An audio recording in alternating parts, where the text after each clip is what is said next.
Hi, I'm Gayle Gruenberg. I'm the Chief Executive Organizer of Let's Get Organized.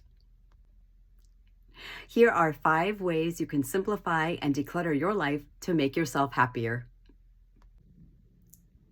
Number 1, organize to your core values. Bring into your life only what you really love and what makes you happy. Then let go of the rest. Number 2, decide to decide. Make deliberate choices about what you want to bring into your life.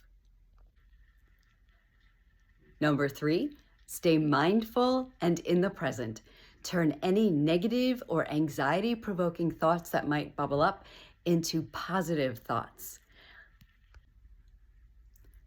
Number 4, be grateful and have an attitude of gratitude. Remember that everything we have is a gift from God. Number 5 is to stay connected to others. This is a depiction of my family. It's my mother, my grandmother, and sort of me holding my daughter. I love the quote from Gandhi that says, "The best way to find yourself is to lose yourself in the service of others." If you have questions about organizing or coaching, give me a call, Gayle Gruenberg, CEO of Let's Get Organized, 201-613-2733, or visit our website at lgorganized.com.